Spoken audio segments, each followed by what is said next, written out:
లడ్డూ అంశంపై ఈరోజు అసెంబ్లీ దగ్గర వైసీపీ నాయకులు చేసినటువంటి ప్రదర్శనలో మరొక్కసారి పరమ పవిత్రమైనటువంటి తిరుమల తిరుపతి దేవస్థానానికి సంబంధించి పవిత్రతను, అదేవిధంగా వెంకటేశ్వర స్వామి వారి యొక్క గొప్పదనాన్ని కూడా వాళ్ళు అవహేళన చేసినట్టుగా అయింది. ఈరోజు వాళ్ళు చేసినటువంటి ఆ ప్రదర్శనలో అసెంబ్లీ దగ్గర స్వామివారి యొక్క పటాన్ని పట్టుకొని బ్యానర్లతో పాటు వాళ్ళు చేసినటువంటి ప్రదర్శనలో స్వామివారి యొక్క పటాలన్నీ కూడా చెప్పులు వేసుకొని, అంటే ఎంత నిర్లక్ష్యం అనేటువంటిది ఇక్కడ మనం గమనించాలి. స్వామివారి యొక్క పటాన్ని పట్టుకున్నప్పుడు, విగ్రహాలను పట్టుకున్నప్పుడు పూజల సమయంలో చెప్పులు ధరించడం అనేది నిషిద్ధం. కాబట్టి ఆ రకంగా కాకుండా చెప్పులు వేసుకొని స్వామివారి యొక్క పటాలు తీసుకొని కేవలం వారి యొక్క రాజకీయ లబ్ధికి మరొక్కసారి స్వామివారిని అవమానపరిచారని చెప్పేసి పదే పదే ఈ రకంగా స్వామివారి పట్ల అపరాధం చేస్తున్నటువంటి వైసీపీ నాయకులు ఇప్పటికైనా సరే వారి పద్ధతులు మార్చుకోవాలి. అదేవిధంగా స్వామివారికి క్షమాపణలు చెప్పాలని డిమాండ్ చేస్తున్నాం. నమస్కారం. ఈ రోజున కొంతమంది వైసీపీ కార్యకర్తలు చెప్పులు వేసుకొని దేవుడి పటాలు, దేవుడి విగ్రహాలు పట్టుకొని వాళ్ళ ఉనికిని కాపాడుకోవడం కోసం ఏదో రోడ్ల మీద, చిన్న చిన్న రోడ్ల మీద తిరుగుతున్నారు. వాళ్ళకి దేవుడన్నా భయం లేదు, దేవుడి ప్రసాదం అన్నా శ్రద్ధ లేదు. ఇవి లేని వాళ్ళు మన హిందూ దేవాలయాల గురించి, దేవుళ్ళ గురించి మాట్లాడుతూ ఏదో రాజకీయ పరపతి కోసం మన పటాలని పట్టుకొని తిరుగుతున్నారే తప్ప వాళ్ళకి ఎటువంటి భయము, భక్తులు ఏమీ లేవు దేవుళ్ళ మీద. వాళ్ళ రాజకీయ లబ్ధి కోసం మాత్రమే వాళ్ళు ఇట్లాంటివి పట్టుకొని దేవుడి పటాలను కూడా రాజకీయంగా ఉపయోగించుకుంటారే తప్ప వాళ్ళకి ఎటువంటి భక్తి, జ్ఞానం ఏమీ లేవండి. వాళ్ళు ప్రసాదాలు కల్తీ చేస్తారు, దేవుడి విగ్రహాలు పగల కొడతారు. దేవుడు అంటే లెక్క లేదు, దేవుడు అంటే భయం లేదు, భక్తి లేదు, ఏమీ లేవు. వాళ్ళ గురించి మాట్లాడటం కూడా మనకి సిగ్గుచేటు. నమస్కారం అండి. ముఖ్యంగా ఈరోజు విషయం ఏమిటయ్యా అంటే, మన ముఖ్యమంత్రి చంద్రబాబు గారు కానీ, అలాగే డిప్యూటీ సీఎం పవన్ కళ్యాణ్ గారు కానీ, లేదంటే నారా లోకేష్ గారు కానీ, వీళ్ళందరూ కూడా, వీళ్ళు ముగ్గురు కూడా ముఖ్యంగా మన హైందవ ధర్మం గురించి, లేదంటే హిందూ ధర్మం గురించి, అతి ముఖ్యంగా భారతీయ సంస్కృతి సాంప్రదాయాల గురించి యుద్ధం చేస్తూ ఉంటే వ్యతిరేకంగా కొంతమంది వ్యక్తులు, ఆ వ్యక్తుల పేరు చెప్పడానికి ఇబ్బంది ఏమీ లేదు, వాళ్ళు ఎవరో కాదు, మన అందరికీ తెలుసు, వైసీపీ కార్యకర్తలు ముఖ్యంగా ఏమిటంటే అంటే ఈ హైందవ ధర్మానికి వ్యతిరేకంగా మాటలు మాట్లాడడం, లేదంటే అతి ముఖ్యంగా ఆలయాలు ధ్వంసాలు చేయడం. ఇది ఎలా, మీరేమన్నా ప్రూఫ్ ఉందా అని అడిగితే 2 రోజుల క్రితం నేను సోషల్ మీడియాలో చూశాను.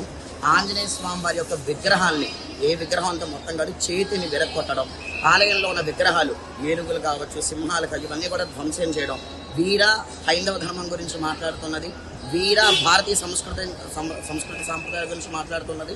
అతి ముఖ్యంగా ఏమిటయ్యా అంటే ఈ హైందవ ధర్మాన్ని పాటించడం, మాట్లాడడం ఒక పక్కన పెడితే, విగ్రహాలు చేతిలో పట్టుకుని, లేదంటే దేవుడు పటాలు చేతిలో పట్టుకుని, చెప్పులకి కాళ్ళకి చెప్పులు వేసుకుని మరీ నడుస్తూ హైందవ ధర్మం గురించి, భారతీయ సంస్కృతి సాంప్రదాయం గురించి మాట్లాడుతుంటే నవ్వొస్తుంది. కాబట్టి వారందరూ కూడా, అంటే ఇటు చంద్రబాబు గారు, పవన్ కళ్యాణ్ గారు, నారా లోకేష్ గారు నడుముకి బిగించి మరీ ధర్మం ఉండాలి, ధర్మం వృద్ధిలోకి రావాలి, హైందవ ధర్మ సంస్కృతి సాంప్రదాయాలు అన్నీ కూడా వృద్ధిలోకి రావాలని చెప్పి వారు యుద్ధం చేస్తుంటే, ఇలాంటి మాటలు మాట్లాడి ఇలాంటి వ్యవహారాలు చేస్తున్న వాళ్ళందరికీ కూడా అతి త్వరలోనే సమాధానం చెప్తామని మనస్ఫూర్తిగా చెప్తున్నాను. నమస్కారాలు. అందరికీ నమస్కారం. నేను ఆంధ్రప్రదేశ్ ప్రైవేట్ అర్చక మరియు పురోహిత సంక్షేమ సంఘం రాష్ట్ర అధ్యక్షుడు వెలగలేటి సతీష్ కుమార్ శర్మ. ముఖ్యంగా ఈ యొక్క వీడియో ద్వారా నేను తెలియజేయవలసుకున్న అంశం ఏంటంటే, దేవాలయంగా భావించేటటువంటి అసెంబ్లీలందు ఆ కలియుగ దైవమైనటువంటి వెంకటేశ్వర స్వామి వారిని కాళ్ళకి చెప్పులు వేసుకొని మీరు ఆ పటం పట్టుకొని మీరు ప్రవర్తించేటటువంటి తీరు చాలా బాధాకరమైనటువంటి విషయం. ఇప్పటికే ఆ స్వామివారి యొక్క తీవ్ర ఆగ్రహానికి గురయ్యి 151 సీట్లల్లో 11 సీట్లకు చేరారు. అయినప్పటికీ ఇప్పటికీ మీకు బుద్ధి రాలేదు. ఇప్పటికే కలియుగ దైవమైనటువంటి వెంకటేశ్వర స్వామివారి యొక్క లడ్డూ ప్రసాదం కల్తీ నెయ్యి వ్యవహారంలో మా హైందవ సమాజం చాలా తీవ్ర నిరాశకు గురి చెందున్నటువంటి సమయంలో మీరు మళ్ళీ ఇటువంటివే పునరావృతం చేస్తూ మనోవ్యాధులకు గురి అయ్యేలా చేస్తున్నారు. స్వామివారిని ఎంతో పరమ భక్తితో మా హిందూ సమాజం మొత్తం కూడా చాలా భక్తితో పూజలు చేసుకుంటూ ఉంటాము. అటువంటి స్వామివారిని మీరు కాళ్ళకి చెప్పులు వేసుకొని స్వామివారి యొక్క పటం పట్టుకొని మీరు అలా ప్రవర్తించడం చాలా సిగ్గుచేటు.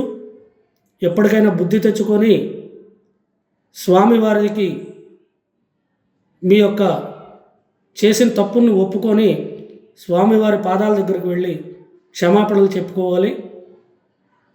మీరు ఇటువంటివి ఇంకా ఎన్ని చేస్తే అన్నిసార్లు కూడా స్వామివారి తీవ్ర ఆగ్రహానికి గురయ్యి చివరకు ఇప్పుడు కనీసం 11 సీట్లన్నా ఉన్నాయి. రాబోయే 2029 ఎన్నికల్లో 0 సీట్లతోటి మీరు కనీసం అసెంబ్లీ మొహం కూడా చూడలేరు. స్వామివారి ఆగ్రహానికి గురి కావద్దు. అలాగే మా హిందువుల యొక్క మనోభావాలని దెబ్బతీయొద్దు. ఎప్పటికైనా బుద్ధి తెచ్చుకోండి. స్వామివారిని ప్రత్యక్షంగా కోరిన కోరికలు తీర్చేటటువంటి కల్పవృక్షంగా భావించేటటువంటి ఆ యొక్క కలియుగ దైవం వెంకటేశ్వర స్వామివారిని చాలా భక్తితో మీరు పూజించి స్వామివారి యొక్క అనుగ్రహాన్ని పొందాలని కోరుతూ మరొకసారి మీరు ఇటువంటి పనులే చేస్తే తప్పనిసరిగా పార్టీ పరంగా చూడకుండా హిందూ సామాజిక వర్గం మొత్తం కూడా మీపై దండయాత్ర చేయాల్సి వస్తుంది. తస్మాత్ జాగ్రత్త. బాగా గుర్తుపెట్టుకోండి. మీరు వెంకటేశ్వర స్వామితో పాటు హిందూ సామాజిక వర్గం యొక్క తీవ్ర కోపానికి గురి కావద్దని మరీ కోరుకుంటూ ఇంకొకసారి ఇప్పుడు కూడా మీరు ఇలా చేయకూడదని హెచ్చరిస్తున్నాను. ధన్యవాదములు.